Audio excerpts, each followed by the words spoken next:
How effective do you think the template for the factories which Bata established with the Bauhaus influence was in this development? Well, Bauhaus is a German modernist architectural movement. Started around Berlin, and I suppose it came to fruition around the 20s. And they became well known for almost square blocks of cement. Brutal, modernist, all sorts of names were thrown at it. And they, as a school of architecture, it's still there today.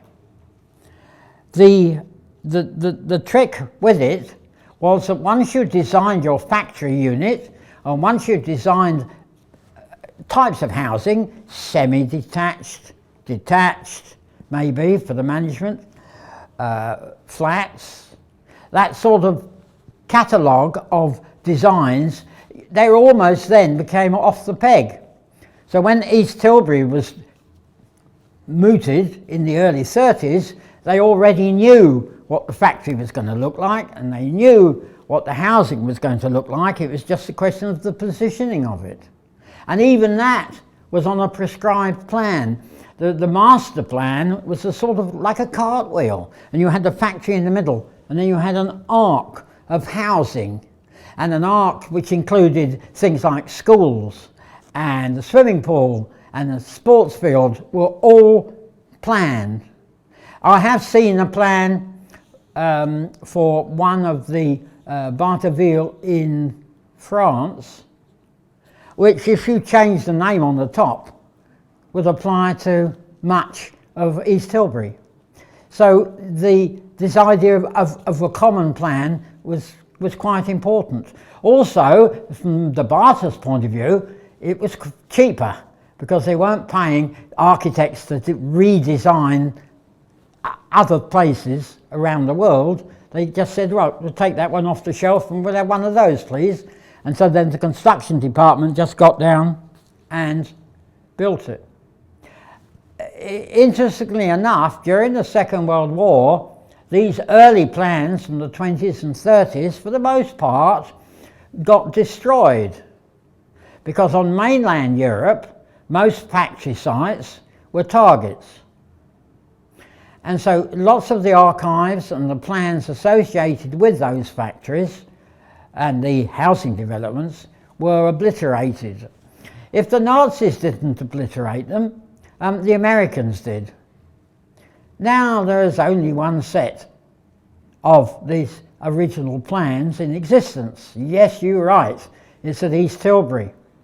So much so that we've actually had visiting students who've come from the Bauhaus in Germany to see the plans that we've got in East Tilbury.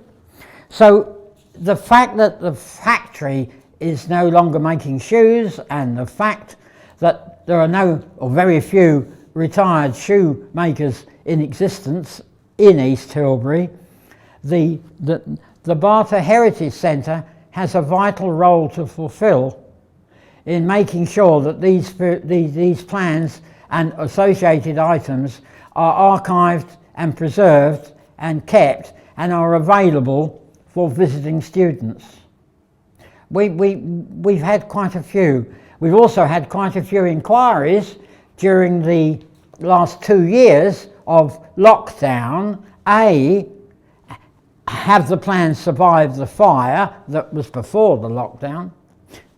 Yes, they have. And B, they want to know when can they come and have a look and do their studies. So we have to make special arrangements because the library at East Tilbury is only a part-time library. And at the moment, very, very limited access.